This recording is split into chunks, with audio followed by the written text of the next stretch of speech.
Merci de nous rejoindre sur MSR TV et bienvenue dans cette tribune spéciale.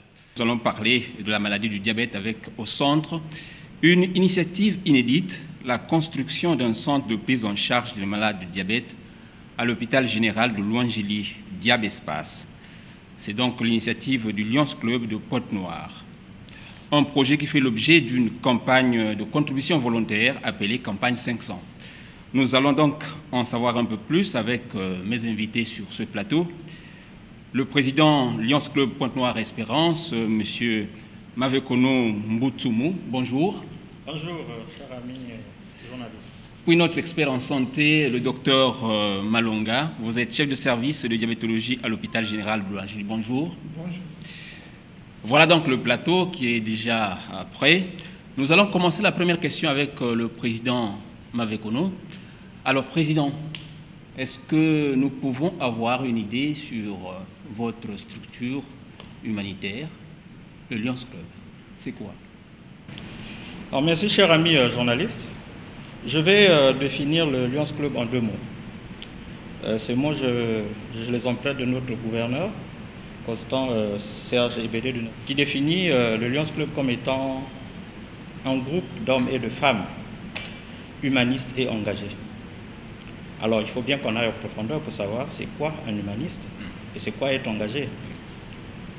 Un humaniste est une personne qui est animée par la volonté de contribuer à l'amélioration de la vie de la communauté. Alors qu'un engagé, celui qui prend action. Donc, nous pouvons dire que le Lions Club International est un groupe de femmes et d'hommes qui unissent leurs efforts, mettent en place des projets pour contribuer à l'amélioration de la condition de vie de la population. Voilà, en bref, ce que je peux dire du Lions Club. Mais les émissions à venir, on pourra toujours revenir pour en savoir un peu plus. On sait que toute institution possède comme ça un slogan. Et le vôtre, c'est lequel? Le nôtre, c'est « Nous servons ». Parce que on va dire que la mission des Lions Club étant de venir en aide à la communauté aux plus démunis, nous devons donc être dans le service. Alors, votre implication dans le cas précis de la lutte contre le diabète? Dans le cas précis, des informations que nous avons reçues, notamment sur le diabète, montrent que la prévalence du diabète est très élevée. On parle de 7%. Vous pouvez faire la multiplication en prenant 7% de la population du Congo. Donc vous imaginez qu'un grand nombre de populations aujourd'hui est touchée par cette maladie. Mais d'autres informations qui nous ont été rapportées, finalement, nous disent qu'on peut éviter le diabète et que c'est un peu l'ignorance, le manque d'informations qui fait que nous nous retrouvons dans cet état de cause. Et donc voilà pourquoi nous avons saisi, nous avons retenu un peu ce fléau parce que, évidemment, comme c'est un fléau et beaucoup de personnes en souffrent, il fallait bien voir comment apporter de l'aide à la population, faire de telle sorte que la population qui souffre de cette maladie, qui dépense autant d'argent, puisse peut-être orienter ces fonds-là dans d'autres causes un peu plus nobles. Et surtout, accompagner notre gouvernement dans la réduction de la prévalence du diabète. Donc, il faut aussi dire que, comme toute structure a une stratégie, et la stratégie du Lions Club dans le service est axée sur 5. Nous avons donc 5 priorités. Donc, le diabète, qui est la première priorité, le cancer infantile, l'environnement, la faim et la vue. Voilà. Et dans la stratégie, il y a toujours des axes prioritaires. Dans la priorité, il y a aussi des priorités. Et donc, le diabète est l'axe majeur, on va dire, du Lions Club pendant ça va de 2017, enfin la stratégie fixée de 2017 à 2021. Voilà pourquoi nous avons retenu le diabète. Et je crois que une autre cause, aujourd'hui nous parlons de la Covid. Vous allez constater que le médecin qui est là pourra mieux en parler, que le diabète et finalement les diabétiques sont finalement des sujets qui développent cette maladie-là. Et donc, il faut dire qu'on comprend finalement que le Lions Club ne s'est pas trompé dans son choix. Alors, on parle d'une campagne 500. Essayez d'expliquer un peu à ceux qui nous suivent cette campagne, l'importance de cette campagne 500. Alors, la campagne 500 est un sous-projet, on va dire, du projet de construction d'un centre de lutte contre le diabète. C'est-à-dire que le Lions Club ne va pas seulement, les Lions Club de Pointe-Noire, parce qu'en ce moment-là, il ne s'agit pas seulement de mon club. Au niveau de Pointe-Noire, nous avons beaucoup de clubs. Et donc, le Lions Club de Pointe-Noire se sont unis pour solliciter une subvention au niveau de notre fondation, que nous appelons la LCIF, pour construire à l'hôpital de Loandjili un centre de prise en charge du diabète dénommé Diab LCIF de Loandjili. Et comme toute institution financière, quand vous sollicitez une subvention, il y a des règles.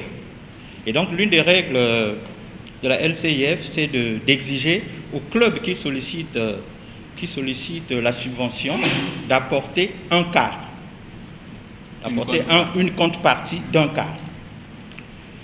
Et donc, nous avons réfléchi sur comment faire pour collecter ce un quart-là.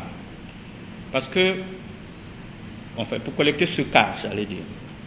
Parce que les Lions travaillent non seulement pour la communauté, mais avec la communauté.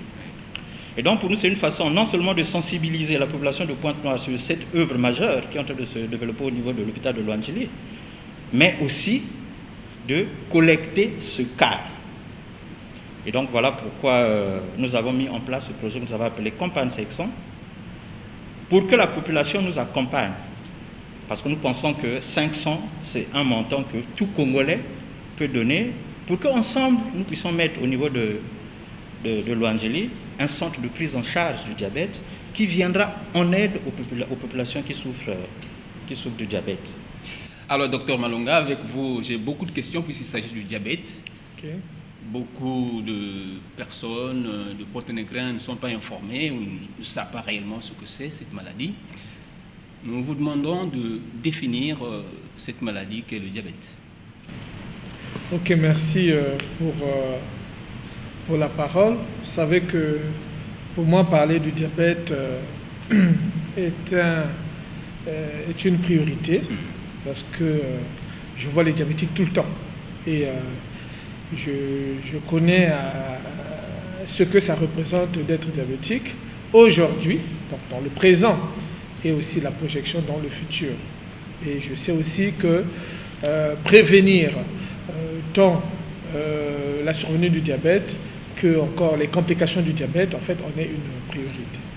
Alors, c'est quoi le diabète? Le diabète est une maladie, en fait, on appelle même le diabète sucré, hein, parce qu'il y a d'autres formes de diabète.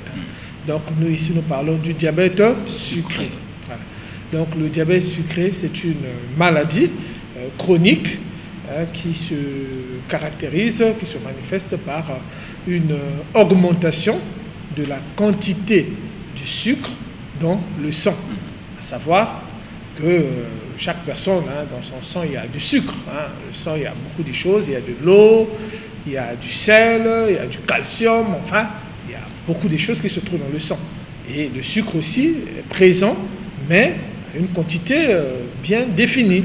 Donc, chez le diabétique, sa quantité de sucre dans le sang est au-delà de la valeur requise. En fait, la valeur normale, c'est que la quantité de sucre ne doit jamais dépasser, ou bien ne doit jamais atteindre 1,10. Et chez le diabétique, par contre, le taux de sucre est au-delà ou à partir de 1,26. Et là, on parle du diabète. Scientifiquement, les gens disent qu'il y a deux types de diabète, si je me trompe. Ça, c'est selon les scientifiques. Hein. Nous voulons bien savoir ces types de diabète. Alors, il y a plusieurs types de diabète, je dirais même plus de deux. Hein. Oui. Mais après, il y a les formes du diabète qui sont les plus réputées, qu'on connaît le plus. Donc, il y a le diabète de type 1, il y a le diabète de type 2, et puis il y a le diabète dont on parle aussi beaucoup, c'est le diabète de la femme enceinte. Et à côté de ça, il y a d'autres diabètes qu'on appelle des diabètes secondaires. Donc en ce moment-là, c'est une autre maladie qui va être responsable du diabète. Ça veut dire que si on traite la maladie, en ce moment-là, le diabète peut disparaître. Mais ce sont des diabètes un peu rares.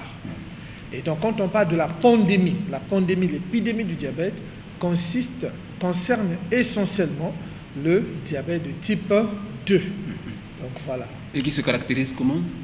Alors, les deux, que ce soit le diabète gestationnel, comme j'ai dit, il y a un diabète gestationnel, je vais comme on dirait un mot, c'est le diabète qui survient chez la femme enceinte. En fait, c'est une femme qui n'était pas diabétique avant la grossesse, seulement au cours du suivi de sa grossesse, on constate une augmentation de la quantité du sucre. Et ça, ce type, c'est un diabète qu'on découvre pendant la grossesse et on l'appelle un diabète gestationnel. Ce diabète peut disparaître après l'accouchement. En ce moment-là, en tout cas, il est qualifié typiquement d'un diabète de grossesse parce que après la grossesse, on n'en a plus. Mais là encore, on peut avoir quelqu'un qui a son vrai diabète, seulement on le découvre pendant la grossesse. En ce moment-là, ce n'est pas la grossesse qui est responsable du diabète. La personne a son diabète, sauf qu'on l'a juste découvert pendant la grossesse. En ce moment-là, après la grossesse, la patiente restera diabétique. Donc ça, c'est le diabète gestationnel. À côté de ça, il y a donc le diabète de type 1 et le diabète de type 2. Les deux vont se manifester par une augmentation du taux de glycémie, mais ce qui va les distinguer, c'est le mode de survie. Comment est-ce qu'on aboutit, qu'on arrive à manifester un diabète de type 1? D'abord ça. Le diabète de type 1, lui, survient généralement chez les plus jeunes. Son expression est vraiment bruyante, parce qu'on a des glycémies d'un coup qui augmentent franchement. C'est un patient généralement qui n'est pas trop fort de corpulence. Et puis, ce diabète nécessite obligatoirement de l'insuline. Donc, son traitement, c'est de l'insuline, en tout cas, dès le début de la maladie. Ça, c'est le diabète de type 1. Et donc, dans ce diabète, c'est le pancréas. Vous savez, le pancréas, c'est l'organe qui fabrique l'insuline. Donc, le pancréas est pratiquement détruit. Donc, ce patient-là ne pourra peut-être plus fabriquer, son pancréas ne pourra plus fabriquer de l'insuline. Et donc, le traitement, c'est de lui donner de l'insuline. Ça, c'est le diabète de type 1. Il n'est pas le plus fréquent chez nous, mais nous en avons des patients. Alors, le diabète qui nous pose le problème, qui est une épidémie, c'est le diabète de type 2. Dans le diabète de type 2, qu'est-ce qui se passe? C'est un pancréas qui est un peu fragile, affaibli aussi, donc qui ne peut plus fabriquer la quantité d'insuline voulue. Mais quand même, il y a de l'insuline. Okay? Et donc, ça fait que la glycémie augmente. Donc, ce diabète, lui, comme le pancréas fonctionne quand même, avec les médicaments, les comprimés et tout, on peut renforcer l'efficacité du pancréas. Ce qui fera que ce pancréas commence finalement à fabriquer suffisamment d'insuline, bien sûr en prenant le médicament. Okay? Suffisamment d'insuline pour pouvoir normaliser les glycémies. Donc, en résumé, le diabète de type 2, le pancréas fonctionne bien, seulement il y a deux mécanismes essentiellement. Il ne fabrique plus suffisamment d'insuline et de l'autre côté, même l'insuline qui est fabriquée ne fait plus son travail. Donc, en fait, on appelle ça une insulinorésistance. Donc, il y a une résistance à l'action de l'insuline qui est fabriquée. Voilà, donc ces deux mécanismes conduisent à la manifestation, bien encore au développement du diabète de type 2. C'est ce qui lui donne son caractère chronique, la maladie, puisque l'insuline est plus... Oui, ce qui donne le caractère chronique de la maladie, c'est le fait que la destruction du pancréas, c'est comme sont des cellules. Donc une fois détruites, ces cellules ne peuvent plus se reproduire. C'est ce qui témoigne du caractère chronique de la maladie. Alors, mais quelles sont les causes finalement? Les causes, est-ce que parce qu'on a trop pris d'alcool, on a trop pris de graisse par exemple? Alors, les causes, là c'est le problème. Les causes, deux éléments, en tout cas en parlant du diabète de type 2, ce qui nous concerne ici, c'est déjà un facteur génétique. C'est de la génétique. En réalité, va développer un diabète une personne qui déjà a un pancréas fragile. Je vous donne un exemple. Si je prenais ici un verre, ou bien je prenais une bouteille, comme ça, cassable, et je prenais de l'autre côté une bouteille en plastique. Voilà. Après, si ma bouteille cassable tombe par terre, comme c'est fragile, ben, ça risquera de se casser. Oui. Mais si j'ai une bouteille en plastique, même si elle tombe, il n'y aura rien. Il n'y aura rien. Oui, parce que déjà, l'autre est fragile et l'autre ne l'est pas. Et ça, c'est le côté génétique du diabète. Donc, il y a des gens qui ont un pancréas, en fait, fragile. Ça, c'est le côté héréditaire. OK? Mais avoir un pancréas fragile ne veut pas pour autant dire développer le diabète, parce qu'il est juste fragile, mais il fonctionne quand même. Donc, tant que le pancréas fragile fonctionne, il n'y a pas de problème. Seulement, il ne faut pas l'agresser. Si on l'agresse, ben, il perd ses cellules, ce pancréas, et à un moment donné, ben, il ne fonctionnera plus bien. Alors, il ne faut pas l'agresser. Il ne faut pas l'agresser. Comment? En utilisant, par exemple, des substances toxiques, par exemple? Ok, voilà. Donc, comme on a dit, le côté héréditaire, c'est d'être prédisposé à avoir un pancréas fragile ou un pancréas vraiment résistant. Voilà. Maintenant, l'agression, c'est quoi? C'est ce que nous appelons, au jargon médical, les facteurs environnementaux du diabète. Il y a des facteurs. L'environnement, évidemment, va constituer un élément agressif pour le diabète. Okay? Donc, si vous ne faites pas vous n'avez pas une bonne hygiène de vie, ok? Ben là, ça agresse le pancréas. Donc, le fait d'être fort de corpulence, gros, ça aussi, c'est un facteur qui agresse le pancréas. Le fait de ne pas avoir une bonne, de ne pas avoir une activité physique. En médecine, on va appeler cela de la sédentarité. On est assis à longueur de journée. Ça agresse le pancréas. Okay? Et le fait d'avoir une alimentation déséquilibrée, ça aussi, ça agresse le pancréas. Alors, puisqu'il faut diagnostiquer la maladie, on fait quoi? Un dépistage qui doit être comment précoce, puisque le plus souvent les gens sont surpris qu'ils sont diabétiques. Oui, en fait il y a une raison, je voulais en parler, une raison qui fasse cette surprise. Je vous ai dit tout à l'heure qu'on est diabétique à partir du moment où on a une glycémie au-delà ou égale à 1,26, ce que je vous ai dit. Mais à 1,26, eh bien, monsieur Lona est en forme. Il n'y a rien, il n'y a aucun symptôme. Il ne présente aucun signe. Donc, l'unique façon de savoir que monsieur X est diabétique, c'est de prendre son sang, de le mettre dans une machine, et laquelle machine va nous dire que la glycémie de monsieur X Lona est à temps. Maintenant, à quel moment l'on va constater les signes? Les signes n'apparaissent que quand la glycémie monte, et atteint 1,80 g dans certains cas, sinon 2 g dans d'autres cas. Alors là apparaissent les symptômes. Et les symptômes les plus connus, les plus fréquents, sont donc ce qu'on appelle, en termes médicaux, un syndrome polydipsique. Ça veut dire quoi? C'est quelqu'un qui urine beaucoup et qui boit beaucoup d'eau, qui ne se rassasie pas. Il fait que boire et qui ne fait que uriner. Il peut se lever 3, 4, 5 fois la nuit, alors qu'avant, ce n'était pas comme ça. Il va prendre de l'eau, voilà, tout le temps. Voilà. Et à partir de là, il y aura d'autres signes qui vont s'associer. C'est l'amaigrissement, la fatigue et aussi le fait, vous voyez que la personne mange beaucoup, hein, même un peu plus qu'avant, mais il maigrit. On appelle une polyphagie. Donc voilà les symptômes les plus fréquents.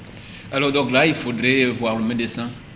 Bien sûr que oui. Déjà, on comprend par rapport à ce que je viens de vous dire, hein, que ne pas attendre les signes. Mais oui. Voilà. Parce que si vous avez votre glycémie à 1 g sur 60, ben vous êtes diabétique. Voilà. Et vous n'aurez pas de symptômes. Sinon, si vous partez voir le médecin, qui vous demande votre glycémie, on saura. Maintenant, si on arrive à 2 grammes, comme j'ai dit tout à l'heure, ben, on a des signes. Donc, une personne qui constate qu'habituellement, la nuit, elle se levait une fois et que quelque temps après, elle commence à se lever 2 fois, en tout cas, il faut obligatoirement faire une glycémie. Okay? Quelqu'un, une personne qui est en train de maigrir sans une cause, devrait aller faire une glycémie. Quelqu'un qui a une faim, je remarque que je mange un peu plus que d'habitude. La polyphagie, comme je l'ai dit tout à l'heure, devra aller faire une glycémie. Ok? Bien sûr, je veux dire, le fait de beaucoup uriner, beaucoup boire, ne veut pas seulement dire qu'on est diabétique, mais ça fait partie des causes. Alors, des complications, on en parle également. Oui, une fois qu'on est diabétique, donc confirmé, il faut se prendre en charge. Si on se prend en charge, c'est bien. Mais si on ne se prend pas en charge, à ce moment-là, le sucre en trop dans le sang devient poison. Et la durée aussi va compter. Vous savez que si vous imbibez quelque chose dans un poison pendant 1 an, c'est différent de celui qui a imbibé son truc pendant 10 ans, de celui qui a imbibé son truc pendant 20 ans. Et donc, il y a tous ces éléments-là qui interviennent. Et donc, voilà, ce poison, donc le sucre, finalement, avec le temps, non contrôlé bien sûr, va donc aboutir à des complications. Je rappelle que ce sucre est dans le sang. Et le sang est partout. Le sang va dans les yeux. Le sang va dans le cœur. Le sang, il va dans le cerveau. Donc le sang est partout. Et donc partout où va le sang, il véhicule avec lui le poison. Voilà pourquoi les complications du diabète sont des complications qui vont se retrouver, par exemple, au niveau des yeux. Donc, les diabétiques font, essentiellement, une maladie qu'on appelle une rétinopathie diabétique. Donc, c'est une maladie des yeux qu'on ne retrouve que chez le diabétique. Vous voyez? On ne retrouve que chez le diabétique. Et ça peut faire à ce qu'une personne devienne aveugle. Okay? Et aussi, les patients diabétiques font beaucoup plus de cataractes. Des cataractes, mais voilà, très jeunes. Là, moi, j'ai un patient, juste en passant, que d'une moins de 50 ans, d'une quarantaine comme ça. Quarantaine, début de la quarantaine. Et donc, aveugle complètement. Il devait être conduit par quelqu'un parce qu'il avait une cataracte bilatérale, et enfin une cataracte des 2 yeux. Et il n'était pas sûr. Je l'ai vu. Il est venu me voir parce qu'il avait entendu parler et tout. J'arrive, je l'ai vu. C'est vrai que son diabète n'était pas bien. Je traitais le diabète. Je dis, mais attends, en 2022, tu es aveugle pour une cataracte? C'est pas normal. C'est pas normal. Et finalement, on a pris en charge son diabète. Et voilà, on l'a confié auprès des ophtalmologues qui l'ont opéré. Et aujourd'hui, monsieur, il voit. Oui. Donc c'est pour dire que peu de choses, avec peu de choses, après, ça n'a pas coûté 500 000, hein. Ça n'a pas coûté des millions, non. C'était avoir la connaissance, parce que nous avons des compétences, hein, voilà, pour faire certaines choses. Donc voilà. Puisque le docteur a parlé de la prise en charge, Président, vous avez lancé cette campagne de contribution volontaire. Est-ce que vous avez un bon retour? Bon, il sera très difficile pour moi ici d'aller dans les détails concernant cette campagne, parce que comme je vous ai dit, c'est un projet qui regroupe les clubs de Pointe-Noire. Et c'est vrai que j'en suis membre. Mais ce que je peux dire en gros, les informations qu'on peut donner concernant évidemment la construction de ce centre, c'est qu'aujourd'hui, la subvention de notre fondation est disponible. Nous avons mis en place un projet d'environ 200 millions de francs CFA. Et donc les 150 millions de francs CFA que le Lions Club doit apporter sont déjà disponibles. Et nous en avons eu la confirmation le 20 août du mois passé. Alors, concernant donc la campagne 500 qui doit apporter la contrepartie, donc les 50 autres millions, nous avons lancé la campagne de sensibilisation le 29 février 2020 en présence des autorités politiques et administratives de Pointe-Noire. Sauf que tout de suite, on est rentré dans la Covid. Pour ceux qui sont curieux, je crois qu'ils verront les panneaux, hein, le pavoisement des panneaux qui ont été installés dans la ville de Pointe-Noire. Mais confronté avec la Covid, il faut dire que nous étions obligés de ralentir un peu les activités. Donc c'est maintenant que nous sommes en train de nous relancer. Il faut même dire que cette émission est peut-être celle qui va nous permettre de relancer cette campagne. Mais donc il faut assez d'informations. Évidemment, donc je crois que les numéros de téléphone, pour ceux qui veulent faire, qui sont prêts à faire les mobile money ou le RTL money vous seront communiqués ou vont être affichés. Et il y a aussi un numéro de compte bancaire pour toute personne physique qui croit à ce projet et qui pense qu'il peut se joindre à nous. Parce que ce n'est pas le projet des Lions, comme on a dit. Nous travaillons avec la communauté et pour la communauté. Et donc, il faudrait que tous nous puissions mettre la main pour que ce projet puisse voir le jour. Et comme vous l'avez entendu, pour que nous puissions aider notre population. Parce qu'il y a quelque part un peu l'ignorance qui aggrave, on va dire, la prévalence de cette maladie. Mais je crois que nous sommes en train de nous organiser aussi pour qu'une fois par mois, que nous puissions organiser de telles émissions pour rendre compte de l'évolution de cette campagne 500. Mais il faut dire on a reçu des contributions. Il y a la population, il y a quelques personnes sensibles qui ont déjà commencé à faire des mobile money, à faire comment on appelle, des RTL money. Et aussi, nous avons déjà commencé à recevoir des chèques. Voilà, donc c'est aussi le moment ici, on va dire, d'interpeller aussi les sociétés dans le cadre de la responsabilité sociétale. C'est vrai qu'il y a la Covid, nous savons, c'est une période difficile où l'économie n'est pas en marche. Mais ce que nous devons savoir, c'est aussi pendant cette période que la souffrance augmente. Voilà, et donc là aussi, nous avons prévu des courriers qui seront déposés dans les différentes entreprises. Il faut déjà qu'on leur informe pour qu'ils ne soient pas surpris. Les courriers qui seront déposés dans les entreprises pour solliciter évidemment les aides. Nous avons une période de 6 mois pour faire cette collecte, d'après, comme j'ai dit, les exigences de notre institution financière. Alors docteur, puisque nous étions dans la prise en charge de cette maladie, il y a un produit qui coûte cher, hein, dans la ville, on en parle, c'est l'insuline. C'est quoi cette insuline? Il s'agit réellement de quoi? Permettez-moi, juste, si c'est possible que je revienne sur les complications, parce que j'en ai parlé d'une seule complication. Oui. Comme ça. Alors, parlons des complications. Oui. Je disais qu'il y avait des complications au niveau des yeux. Les complications, c'est aussi au niveau du rein. Hein, le diabète peut entraîner une insuffisance rénale. Les complications, c'est aussi au niveau des nerfs. Hein, on appelle ça une polyneuropathie diabétique. C'est aussi au niveau du cœur. Hein, le diabète va être responsable de problèmes cardiaques. Et au niveau du cerveau, hein, le diabète va aussi être responsable d'un AVC.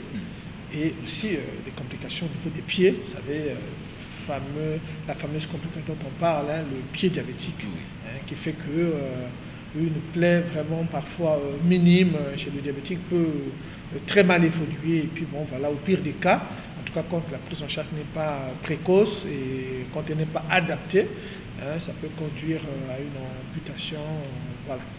Donc, et aussi, parmi les complications, en tout cas quand on a une glycémie élevée, on est fragile, hein, on est appelé à faire des infections cutanées, des infections à répétition.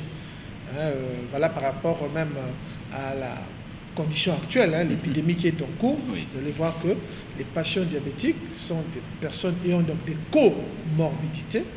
Et quand ils font la Covid, ils ont tendance à faire une forme grave de Covid par rapport à un sujet non diabétique. Donc voilà ce que je voulais dire sur les complications. Oui, avant donc de parler de l'insuline. Alors il faut dire que l'insuline, c'est vrai que c'est cher. Cher parce que c'est une hormone vitale, hein, pour le patient diabétique qui est sous insuline. Vous voyez, il ne prend pas son insuline comme pour avoir la forme, mais le patient diabétique sous insuline prend son insuline pour vivre. L'insuline est une hormone vitale. Sans insuline, il n'y a pas la vie. Vous voyez, donc pour quelque chose de la vie, en tout cas le coût devait être plus bas possible, pour que personne ne meure pas par manque d'insuline. Mais il faut retenir néanmoins qu'il y a eu beaucoup des avancées. Cette insuline avant était vendue à 17 000, 18 000. Hein, c'était difficile. Hein. Mais aujourd'hui, il y a des insulines qui sont à 7 500 pour certaines formes. Il y en a d'autres qui sont à 5 000, 6 000 francs. En tout cas, donc il y a eu des efforts. En tout cas, des efforts qui ont été déjà faits, hein, je pense. Mais on ne s'arrête pas là. On ne s'arrête pas là parce qu'on a dit tout à l'heure, c'est une hormone vitale. Donc, le moins cher possible serait le meilleur. Et la gratuité serait peut-être l'idéal. Voilà ce que je peux dire sur l'insuline. Alors, le traitement de cette maladie, c'est vrai qu'on a parlé de l'insuline. Comment on traite cette maladie? Souvent, mon patient, je dis que dans le traitement du diabète, on a, je dis 4 choses. 4. Je dis 4. 4, la première des choses, c'est le régime. Il n'y a pas de traitement du diabète sans régime. Vous savez que les patients diabétiques n'aiment pas trop entendre ça. Non seulement les patients diabétiques, hein, tout ça, on n'aime pas entendre ça, parce qu'on n'aime pas les règles. Et, voilà. Mais on ne peut pas aussi s'en passer. Oui. Donc, traitement du diabète, c'est le régime. À côté du régime, il faut ajouter une activité physique, en tout cas quand c'est possible. Quand c'est possible d'avoir une activité physique, il faut l'associer. Et à côté, donc, j'ai parlé du régime, j'ai parlé de l'activité physique, je dois donc ajouter les médicaments. Oui. Les médicaments. Et souvent, je dis à mes patients de ne jamais arrêter le traitement. Voilà. Le traitement, une fois qu'on a instauré le traitement, en tout cas, ne l'arrêtez pas sans l'avis du médecin. N'arrêtez pas le traitement. Je n'aime pas ce terme, mais voilà, c'est un traitement à vie. Traitement à vie, voilà. Oui. Après, le terme, ouais, quand on dit à vie, on voit les fourmis, quoi. Oui. On voit le diable, tout ça, mais bon. C'est un traitement à vie. Et à côté du traitement, il y a un suivi. Quatrièmement, c'est le suivi. En diabétologie, on ne dit pas « au revoir, monsieur ». Ah non, non, non, non. En diabétologie, quand vous avez fini la consultation, après on va vous dire « rendez-vous dans 2 mois ». Rendez-vous dans 3 mois. Donc il n'y a jamais « au revoir ». Non, non, oh, non, bon, à plus. Non, non, non. Il y a un rendez-vous. Donc il y a le suivi qu'il faut mettre en place. Un suivi régulier. Un suivi régulier, évidemment. Alors, puisque vous avez parlé du régime, est-ce qu'on peut avoir une idée autour de ce régime? Comment le sujet malade mène sa vie autour de ce régime? Ok. Alors, le régime, je vais dire un mot sur le régime. Déjà, nous parlons du diabète, donc nous parlons du sucre. Notre problème ici, c'est le sucre déjà. Alors, ce qu'il faut demander aux patients diabétiques, c'est de faire attention, hein, faire attention au sucre, parce que sa maladie concerne le sucre. La question, patient diabétique, peut-il quand même, ou bien le patient diabétique ne doit jamais, jamais du tout consommer du sucre? Alors, le cerveau du diabétique a aussi besoin du sucre. C'est le carburant essentiel de notre cerveau, diabétique ou pas diabétique. Donc, on ne peut pas interdire le sucre aux patients diabétiques. Seulement, dans le mot sucre, il y a plus de catégories de sucre. Il y a ce qu'on appelle, bon, j'utilise les termes pour que les patients comprennent, il y a ce qu'on appelle le sucre rapide. Le sucre rapide, c'est celui que nous trouvons dans les sucreries. Donc, vous mettez quelque chose dans la bouche et automatiquement, vous sentez le goût sucré. Ça, c'est le sucre rapide. Peu importe ce que c'est.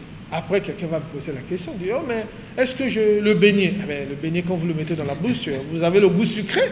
Si vous avez le goût sucré, c'est du sucre rapide. Donc, ce qu'on interdit aux patients diabétiques, c'est le sucre rapide. Okay? Mais à côté du sucre rapide, il y a ce qu'on appelle le sucre lent. Le sucre lent, c'est celui que nous trouvons dans les compléments. Donc, compléments, je suis en train de parler de quoi? Du manioc, je suis en train de parler du foufou, je suis en train de parler de l'igname, je suis en train de parler du riz, je suis en train de parler des pommes de terre, du couscous. Et donc, tout ça, ça constitue du sucre, mais ce sont des sucres lents.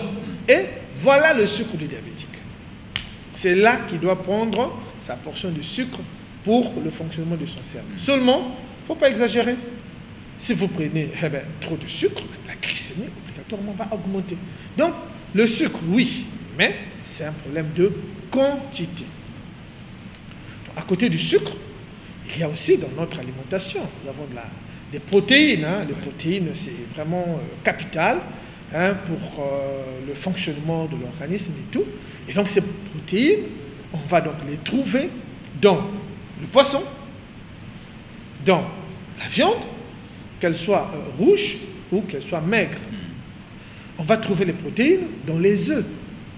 On va trouver les protéines dans le lait.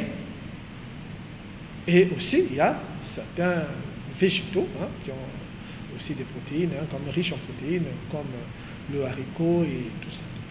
Alors, quand on consomme de la viande, l'important dans la viande, ce sont les protéines. Mais attention, il y a beaucoup de graisse dans la viande.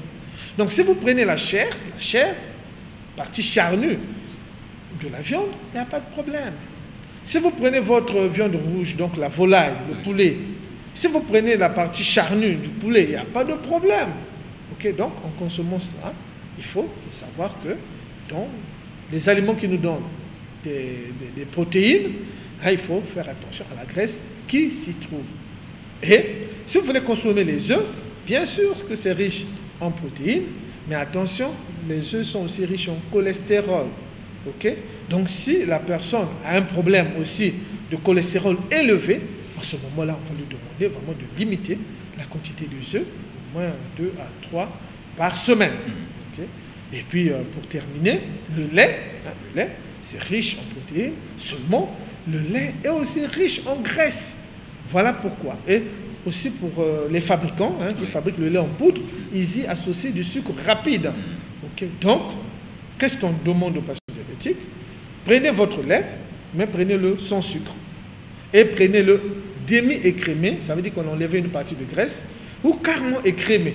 À ce moment-là, il n'y a pas de graisse, ou bien il n'y a que très peu de graisse, il n'y a pas de sucre, et donc vous consommez les protéines. Là, il n'y a pas de souci. Et le sel alors? Le patient diabétique doit saler sa nourriture normalement, sauf quand il y a une hypertension artérielle associée. À ce moment-là, il faut réduire la quantité de graisse. Les aliments qu'il faut plutôt conseiller chez le patient diabétique, ce sont les légumes. En tout cas, les légumes, c'est bien. Les légumes en crudité ou encore cuites, il n'y a pas de souci. Mais seulement dans l'alimentation aussi, c'est la façon de cuire. Vous savez, si on prend je vais donner l'exemple juste d'un plat en passant. On prend le poisson. Le poisson, c'est très bien, oui. Mais si vous faites une friture, grillée, enfin pas grillée, mais la friture, On met dans de l'huile pour cuire. Là, qu'est-ce qu'on a fait? On a mis beaucoup d'huile dans le poisson. Hein, on commence déjà à détruire le poisson. Après, qu'est-ce qu'on fait? On dit, bon, la banane, oh oui, la banane c'est bon, mais je vais pas, il ne faut pas la prendre sucrée, mûre, hein, vraiment mûre. Parce que quand elle est vraiment bien mûre, elle devient sucrée. Donc on prendra une banane un peu verte. Ok. Et puis, on fait une friture. Voilà qu'on a encore mis de l'huile. Ça ne s'arrête pas là. On dit, ah non, mais je vais accompagner avec un peu d'oseille à côté. D'accord? L'oseille, ce sont des légumes. Le problème, en faisant la friture là, on va encore mettre de l'huile dedans. Et puis on dit, non, on va mettre une petite sauce à côté. Donc la tomate avec tout ça. Et dans la tomate aussi, on a mis de l'huile. Donc vous voyez que ce qu'on a mangé, c'est correct. Hein? C'est du poisson, avec légumes, avec un complément. Seulement la manière, la façon de cuire a détruit l'aliment. Donc, s'il faut préparer ce légume-là, on pouvait prendre du légume et puis ne pas mettre de l'huile. On pouvait prendre de la banane comme on voulait, mais préparer, cuire à la vapeur. Okay? Et puis éviter peut-être, voilà. Donc on peut manger. La même chose, c'est ce qu'on appelle une alimentation saine. Saine parce qu'on a équilibré les choses. Ça doit être équilibré parce que, vous voyez, dans ce plat que je viens de vous dire là, il y a le sucre dedans. Le sucre, c'est la banane. Il y a les protéines qui proviennent du poisson. Il y a le légume qui est là, c'est bon. Et puis, si on peut ajouter une boisson, la meilleure de boisson, l'unique boisson indispensable, c'est de l'eau. Voilà, on met de l'eau. Et puis là, on ajoutera les fruits. Donc, pour revenir à ce que j'avais dit avant, parmi les aliments sucrés, donc les sucreries, l'exception, c'est au niveau des fruits. Il est conseillé aux patients diabétiques de consommer au moins 2 à 3 fruits. Donc, en fait, c'est 5 portions de fruits et légumes par jour. Donc, si vous consommez 3 fruits par jour, pas de problème. Pas de problème. Et, pour revenir, cette alimentation du diabétique, logiquement, serait la même alimentation conseillée à tout le monde. Ce n'est pas seulement pour le diabétique. La différence entre tout le monde et le diabétique, c'est que, bon, tout le monde peut quand même prendre son jus, on ne va pas le lui interdire.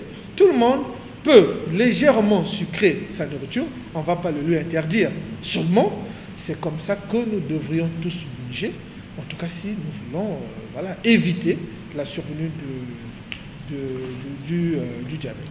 Alors, je sais que vous êtes déjà rentré dans ces conseils de médecins. S'il y a un conseil aujourd'hui à donner aux diabétiques, c'est lequel? Aux diabétiques. Il est déjà diabétique, donc je ne veux pas lui dire de faire attention pour ne pas être diabétique. Alors, il faut se prendre en charge. J'ai envie de donner un message d'espoir aux patients diabétiques pour dire que je connais beaucoup de patients diabétiques qui le sont depuis 40 ans. Et si on vous les montrait, pour vous dire que monsieur X est diabétique depuis 40 ans, vous ne croirez pas. Mais ça marche quand on a affaire à des patients qui sont bêtes et disciplinés. Je vais dire pourquoi bêtes. Bêtes parce qu'il ne réfléchit pas trop. Il ne va pas faire des recherches sur Internet parce qu'on lui a dit que non, si tu bois le pipi, le diabète disparaît. Il ne va pas aller faire des recherches sur Internet parce que si on lui dit, donc il applique tout sur lui. Alors quand un patient est trop intelligent comme ça, généralement ça ne paye pas bien. Mais celui qui est bête, il sait que moi je suis informaticien par exemple, donc je m'occupe de l'informatique. Après il y a quelqu'un qui n'a fait que ça, en plus je paye ma consultation. Donc lui il doit s'occuper de ma santé. Il doit s'arranger à normaliser ma glycémie. Et c'est son travail, hein. Il est censé le faire le médecin. Alors le médecin va dire, bon mais monsieur, vous avez le diabète, je vous prescris tel médicament. Et voilà. Et il doit être discipliné. Discipliné parce qu'il va prendre son médicament comme le médecin a dit. Si on lui a dit le traitement, il a renouvelé, mais il renouvelle son traitement. Si on lui dit rendez-vous dans 3 mois, il revient dans 3 mois. Donc ça marche quand on est bête et quand on est discipliné. Finalement, le diabétique peut mener une vie normale. Bien sûr, en suivant quelques consignes de sécurité, de prise en charge. Voilà. Et puis ça marche. Donc le message, en gros, c'est qu'on peut vivre avec son diabète. Le diabète concerne tout le monde. Il y a des médecins diabétiques. Il y a des infirmiers diabétiques. Il y a des hommes d'affaires diabétiques. Il y a donc le diabète, c'est tout le monde. Il y a des ministres diabétiques, c'est tout le monde. Donc on ne doit pas se faire de la peine parce que j'ai le diabète, que je ne peux pas faire ma carrière. Non, on peut avoir une belle carrière devant soi, tout en étant diabétique, bien sûr, en prenant les conseils que donne le médecin. Alors, Président Mayokono, s'il y a un souhait aujourd'hui, puisque nous avons eu le temps de parler de ce projet, mais également de sensibiliser les Ponténégrins autour du diabète, s'il y a un souhait des Lions Club aujourd'hui, c'est lequel? Et le souhait, c'est comme on venait de le dire, on a besoin de la contribution de tous, parce que finalement, au vu de ce que nous avons entendu, c'est pas aussi une catastrophe au fait le diabète. Et vu que nous comptons agir et dans la sensibilisation pour préserver ceux qui n'ont pas encore le diabète à ne pas être diabétiques, mais aussi à aider les agents de santé, évidemment, à mieux prendre en charge le diabète pour les patients déjà diabétiques. Et donc, c'est interpeller tout le monde à nous accompagner dans ce que nous sommes en train de faire, parce que c'est pour nous. Vous l'avez entendu, que tout le monde souffre du diabète. Les associations ont des membres qui souffrent du diabète. Les patrons ont des membres qui souffrent du diabète. Les partis politiques ont des adhérents qui souffrent du diabète. Alors, mettons tous la main dans la pâte pour que cette première expérience que nous sommes en train de mettre dans notre pays puisse être une réussite et que demain, nous puissions mettre encore en place un autre projet, toujours en vue de contribuer à l'amélioration des conditions de vie ou à l'amélioration de la santé des populations. Voilà ce que je peux... Voilà, nous disons donc merci à nos invités ce matin qui nous ont reçus ici et nous avons parlé de ce projet de la mise sur pied d'un centre de prise en charge du diabète à l'hôpital général de Louangili, une initiative inédite du Lions Club Pointe-Noire. Mais également, nous avons sensibilisé autour du diabète avec le docteur Malonga de l'hôpital de Louangili. Merci beaucoup, Président Mayokono.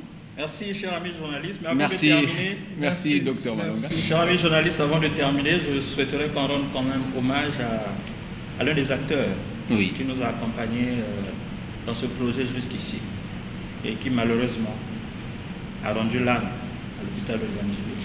J'ai nommé le frère, notre ami Chastel Singa, qui vraiment a été un acteur parce que son association Vivre avec le diabète est partenaire de ce projet.